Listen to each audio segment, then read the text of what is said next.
तो आज हम बात करने वाले हैं एफोरिज्म नंबर 7 की। Aphorism number 7, 6th edition of Organon of Medicine by Samuel Hahnemann.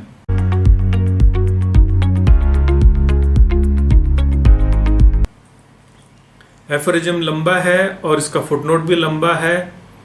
हम पूरा एफोरिज्म एक ही बार में नहीं पढ़ेंगे, हम पार्ट्स में पढ़ते हुए, समझते हुए, समझाते हुए आगे बढ़ेंगे। तो एफोरिज्म में है, now as in a disease from which no manifest exciting और maintaining causa occasionalis has to be removed. उसके बाद में शुरू हो जाता है फुटनोट। अब यहाँ पे ये जो लाइन है ना, वो अपना सेंस ही नहीं दे रही है। ये जो पैराग्राफ की शुरुआत की जो 1 लाइन है, ये अगर आपके पास में ऑर्गेनन है आप खोल के देख सकते हैं। अगर किसी को समझ में आई हो तो मुझे बता सकता है। Now as in a disease from which no manifest exciting और maintaining cause has to be removed. Maintaining cause के ब्रैकेट में था कोजा ओकेजनलिस। कोई बताओ, आपको समझ में आई है क्या? ये लाइन समझ में नहीं आएगी। ये लाइन समझ में नहीं आएगी क्योंकि ये लाइन गलत ही लिखी हुई है। ठीक है, अब देखो ऑर्गेनन जो है ना, ऑर्गेनन हैनीमैन ने जर्मन लैंग्वेज में लिखी थी एंड उसकी ट्रांसलेशन की गई थी। ट्रांसलेटर जो है वो उसका माइंड समझ रहा होगा, लेकिन ज़रूरी नहीं है ना कि सही सेंटेंसेस और सही वोकेबलरी उनके माइंड में आई होगी। इंटेंशन गलत नहीं है, क्योंकि इतने महान बड़े काम करने वाले लोगों के इंटेंशन गलत नहीं होते हैं, लेकिन मिस्टेक होती है। अगर आप लिख सकते हो तो इस लाइन को लिख सकते हो। मैं आपको बोल के बता रहा हूँ, ये लाइन ये है, मतलब इसको ऐसा होना चाहिए था। Now as in a disease from which manifested, no हटाना चाहिए, नो नहीं होना चाहिए उसमें। मैनिफेस्ट का मैनिफेस्टेड होना चाहिए। मैनिफेस्टेड एक्साइटिंग और मेंटेनिंग कॉज और कॉजा occasionalis has to be removed. अब ऐसा करने से इस सेंटेंस का सेंस बन गया। क्या बन गया? डिजीज में जिसमें मैनिफेस्टेड यानी कि पता चल गया है कि इसका एक्साइटिंग या मेंटेनिंग कॉज ये है, उसको रिमूव किया जाना चाहिए। क्यों? मेरे को कैसे पता चला ये वाली बात? क्योंकि फुटनोट में ये चीज क्लियर है। फुटनोट पढ़ते हैं। It is not necessary to say that every intelligent physician would first remove this where it exists.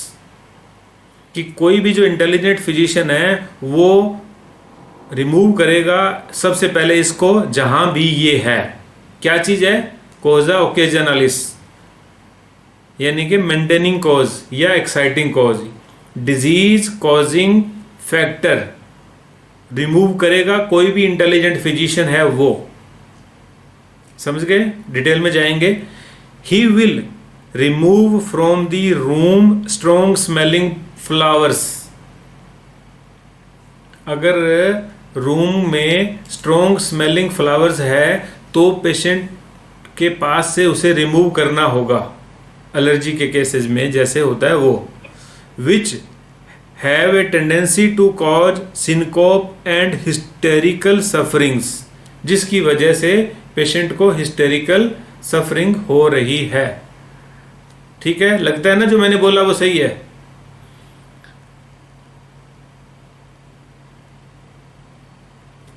Extract from the cornea the foreign body.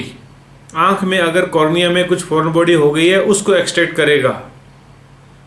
That excites inflammation of the eye, मतलब जो eyes की inflammation cause करने वाला factor है foreign body, उसको वो physician remove करेगा। Loosen the over tight bandage on a wounded limb that threatens to cause mortification. अगर कोई पट्टी टाइट बांधी गई हुई है, उसको वो लूज करेगा, नहीं तो मोर्टिफिकेशन हो जाएगा, गैंग्रीन हो जाएगी। And apply A more suitable one, more suitable apply कर देगा। ले बेयर यानी कि खाली छोड़ देगा। And put ligature on wounded artery, ये भी यहां भी गलती है, ये पहले जुड़ जाना चाहिए, ये कोमा यहां नहीं होना चाहिए। Put ligature on the wounded artery, wound अगर आर्टरी के हो गया उसको भी वो स्टिच करेगा, लाइगेचर करेगा। दैट प्रोड्यूसेस फेंटिंग, जिसकी वजह से पेशेंट फेंट हो रहा है। Endeavour to promote the expulsion by vomiting of belladonna berries, अगर पेशेंट ने बेलेडोना बेरी खा ली है तो उसको वॉमिटिंग करवाएगा, एटसेट्रा, यानी कि और बहुत कुछ। That may have been swallowed, extract foreign substances that may have got into the orifices of the body, नाक में कुछ डल गया है, गलेट में कुछ डल गया है, ईयर्स में, यूरेथ्रा, रेक्टम में कुछ फॉरेन बॉडी चली गई है तो उसको रिमूव करेगा। Crush the vesical calculus, bladder में अगर स्टोन है तो उसको क्रश करेगा। Open the imperforate anus of the newborn infant etcetera, कि वो अगर इनपरफोरेटेड एनस है तो उसको वो सर्जिकली ओपन करेगा। वापिस पढ़ लो फर्स्ट लाइन को। Now as in disease from which, ये नो को काटना है, फ्रॉम विच मैनिफेस्टेड एक्साइटिंग और maintaining causa occasionalis has to be removed. Sense बन गया ना? तो कॉजा ओकेजनलिस जो है उसको रिमूव किया जाना चाहिए। डिजीज कॉजिंग फैक्टर अगर हमारे सामने है तो उसे हटाया जाना चाहिए। ये है इस एक लाइन और फर्स्ट फुट नोट का भावार्थ। अब कॉजा ओकेजनलिस जो है वो हमें कहीं भी मिल सकता है। जैसे अगर पेशेंट ओबीज है तो उसकी ओबेसिटी को ठीक करना जरूरी है। पेशेंट अगर बहुत ही सेडेंटरी लाइफ हैबिट वाला है उसको ठीक करना जरूरी है। रातों को जाग रहा है, बहुत कम सो रहा है तो उसकी स्लीप को सही किया जाना जरूरी है। And so on, there are so many things जो पेशेंट्स रोंग करते हैं, उन्हें सही किया ही जाना चाहिए। ये हमें मालूम होना चाहिए, हमें सीखना होगा कि आखिर क्या क्या इस तरह के फैक्टर्स हैं जो डिजीज कॉजिंग फैक्टर्स के रूप में सामने आते हैं। तो हमें इन सब को जानना भी है और इन्हें दूर करने के लिए पेशेंट को बोलना भी है। You can make list, you have to be master of the lifestyle disorders. आप ताज्जुब करेंगे कितने ही पेशेंट्स ऐसे होते हैं जो उनको मालूम नहीं है कि हम क्या खाएं, कितना खाएं, कब खाएं, कैसा खाएं, वो सब गलत कर करके बीमार होके आ जाते हैं। तो वो जो उनकी कॉज ऑफ इलनेस है, हनीमैन ने खुद कहा है कि उसको रिमूव किया जाना चाहिए। देखो, ऑर्गेनन नहीं पढ़ने की एक बहुत बड़ी वजह यह है कि उसके सेंटेंसेस समझ में नहीं आते। और समझ में क्यों नहीं आते? क्योंकि हम ट्रांसलेशन को पढ़ रहे हैं। अब कभी भी कोई भी ट्रांसलेशन को पढ़ोगे आपके सेंसेस वहाँ पे क्लियर होते ही नहीं है। जिस तरह से डबिंग मूवी अगर आप देखते हो तो वो आनंद नहीं आता जो ओरिजिनल उसके डायलॉग्स में होता है। जो दूसरी लैंग्वेज में जाके जो सॉन्ग्स बनते हैं, जैसे AR रहमान के बनते हैं ना, तो उनका कोई तुक सा नहीं बनता। उसी तरह से जो हमारी ऑर्गेनन है, ऑर्गेनन ट्रांसलेटेड होने के कारण जो है ये उसका सीक्वेंस ऑफ सेंटेंसेस, वर्ड्स का जो सही मीनिंग है वो सामने नहीं आता है। अब देखो ये गुस्ताखी है, ये बुरी बात है कि मैं ऑर्गेनन में मिस्टेक जो है उसको पॉइंट कर रहा हूँ। जिस तरह से अगर हम गीता में अगर कुछ गलत बात ढूंढें तो कितनी बुरी बात है, कैसे हो सकती है। रामायण में हम देखेंगे नहीं ये मिसप्रिंट है तो कितनी बुरी बात है। लेकिन आप देखो आपके सामने है, आप इसको इस फुटनोट के बाद में देखोगे तो आपको वहाँ क्लियर लगेगा कि यस, ये ऐसा ही मतलब था, ऐसा ही लिखा हुआ होना चाहिए था। तो अब आगे बढ़ते हैं। We can perceive nothing but the morbid symptoms, it must regard being had to the responsibility of miasm and attention paid to accessory circumstances as aphorism number 5. B. The symptoms alone by which the disease demands and points to the remedy suited to relieve it. And moreover, the totality of these symptoms of this outwardly reflected picture of internal essence of disease. लंबा हो गया, लेकिन जो sense है उसका ये है कि टोटलिटी ऑफ सिम्टम जो है वो इंटरनल वाइटल फोर्स की डिरेंजमेंट जो हो गई है उसे रिफ्लेक्ट करती है। क्योंकि पिछले एफोरिज्म में भी हमने देखा था कि टोटलिटी ऑफ सिम्टम के बारे में वहाँ लिखा हुआ था, तो यहाँ भी वही चीज़ कंटिन्यू है कि टोटलिटी ऑफ सिम्टम जो है वही हमारे लिए इम्पोर्टेंट है, वही हमें सही reflected picture of internal essence बताएगी। जो अंदर गड़बड़ हो गई है, अंदर मीन्स वाइटल फोर्स, जो वाइटल फोर्स डीरेंज हो गई है उसको हम कैसे जानेंगे? उसको हम सिम्टम से जानेंगे, टोटलिटी ऑफ सिम्टम से जानेंगे। और ये जो गड़बड़ होती है उसके पीछे क्या चीज है? उसके पीछे है मायाज़म, मायाज़म उसके पीछे है। और जो मोर्बिड सिम्टम्स हैं, मोर्बिड सिम्टम मीन्स डिजीज के सिम्टम्स, यानी कि आफ्टर गेटिंग सिक जो सिम्टम आए ये मोर्बिड सिम्टम्स हो गए। तो हम केवल उन्हीं को परसीव कर सकते हैं। परसीव करना मतलब अंडरस्टैंड करना, समझना। तो इंटरनल डिरेंजमेंट को हम सिम्टम्स के माध्यम से समझ सकते हैं, ये इसमें बताया गया है यहां तक। That is of the affection of the vital force हो गया। Must be the principal or the sole means whereby the disease can make known what remedy it requires. उसको कौन सी दवाई की जरूरत है वो सिम्टम्स के माध्यम से ही हम तक बात पहुंचने वाली है। The only thing that can determine the choice of most appropriate remedy and thus in a word, यानी कि एक शब्द में कहें, the totality of symptom must be the principal, indeed the only thing the physician has to take note of in every case of disease to remove by means of his art in order that it shall be cured and transformed into the health। ठीक है, clear है अपने आप में, कुछ मुश्किल नहीं था इसमें।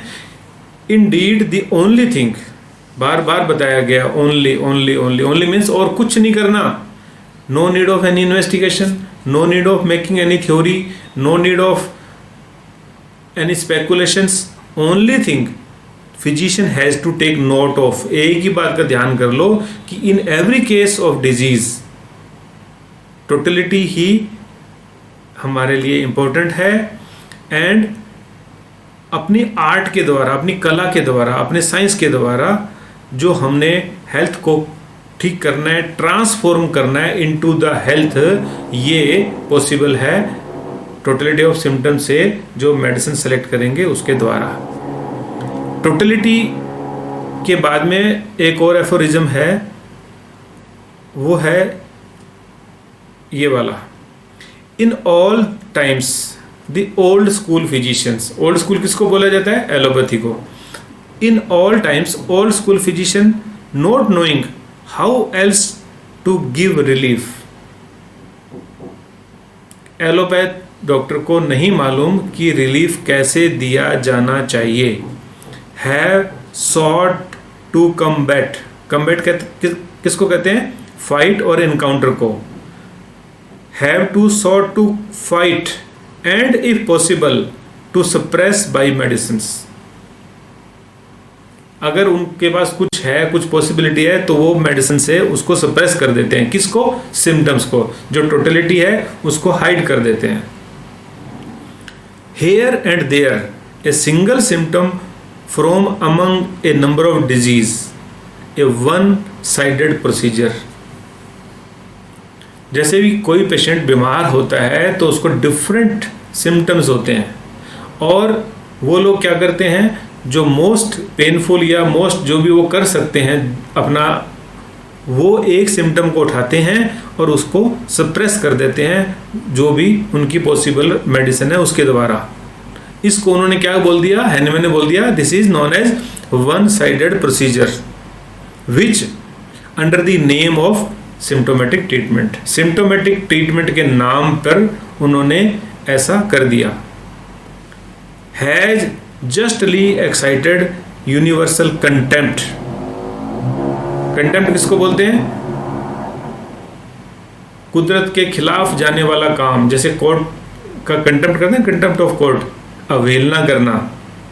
Has justly excited universal contempt. कितना बड़ा वर्ड यूज किया है, यूनिवर्सल कंटेम्प्ट है वो. बिकॉज बाई इट, कंटेम्प्ट किसको बोला है? सिम्टम्स के द्वारा सप्रेस करने के जो मेथड है उसको कंटेम्प्ट बोल दिया कि ऐसा मत करो. Because by it not only has nothing gained, कुछ भी हासिल नहीं होने वाला, but much harm has inflicted. But much harm has inflicted.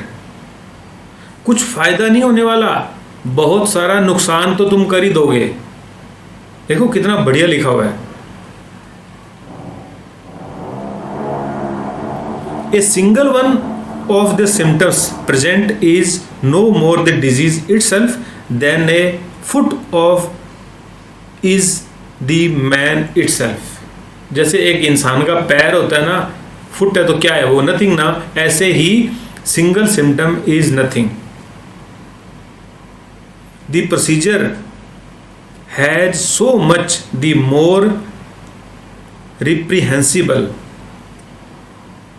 जो प्रोसीजर, जिस भी तरीके से आप इलाज करने वाले हो, वो रिप्रहेंसिबल होना ही चाहिए. रिप्रहेंसिबल किसको बोलते हैं?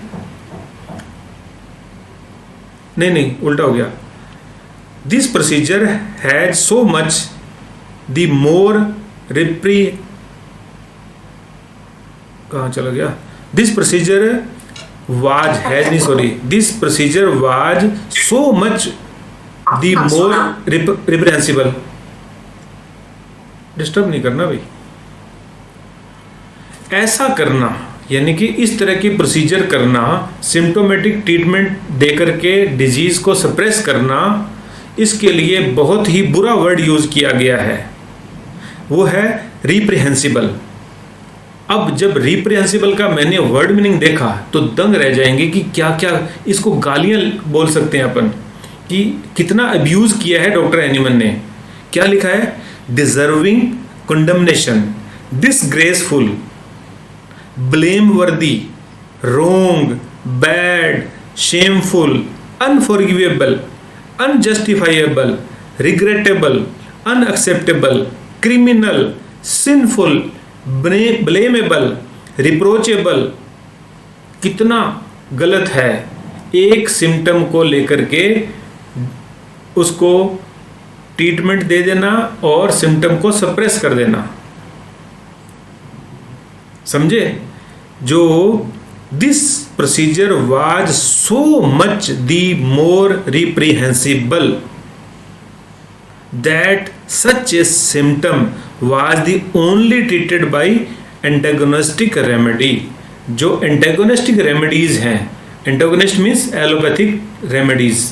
allopathic remedies जो हैं वो किस तरह से एक symptom को, that such a single symptom was only treated by antagonistic remedy, therefore only an in antipathic and palliative manner, whereby after slight elevation it was subsequently only rendered all the worse.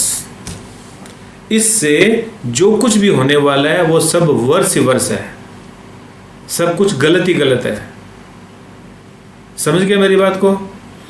अब सवाल ये उठता है हमारे लिए, हम homeopath हैं, हमारे लिए क्या है यहाँ पे इस एफोरिज्म में, जो एफोरिज्म नंबर 7 है, इसमें हमारे लिए क्या है? वो ये करते हैं, वो ये करते हैं, ये तो सबने पढ़ा ही हुआ है और पढ़ते पढ़ते यहाँ तक पहुँच गए, लेकिन हम क्या कर रहे हैं? मेरा निशाना हम हैं, हम मतलब आप हैं। हम क्या कर रहे हैं?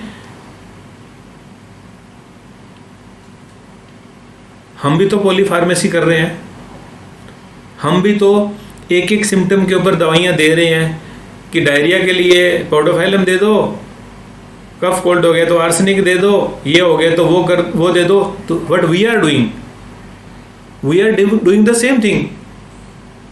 जो वहाँ पे उतनी सारी गालियाँ मैंने इसलिए ट्रांसलेट करके आपको बताई थी, जो एनिमन ने दी है कि आप क्या क्या हो, वापस याद करो उन गालियों को। Disgraceful, blameworthy, wrong, bad, shameful, unforgivable, unjustifiable, regrettable, unacceptable, criminal, sinful, blamable, reproachable, कितनी गालियां हैं। वो एक वर्ड यूज किया है डॉक्टर एनिमन ने, वो है रिप्रीहेंसिबल। तो रिप्रीहेंसिबल का मतलब ये है कि इतना बुरा काम है कोई एक सिम्टम को देख करके ट्रीटमेंट देना, जो हम होम्योपैथ भी उसी रास्ते जाने लग गए हैं। हम पॉलीफार्मेसी करने लग गए हैं, हम मल्टी ड्रग्स देने लग गए हैं, हम एक से ज़्यादा दवाइयाँ एक साथ देने लग गए हैं। तो हम भी तो वही काम कर रहे हैं, खाओ गालियाँ एनिमन की।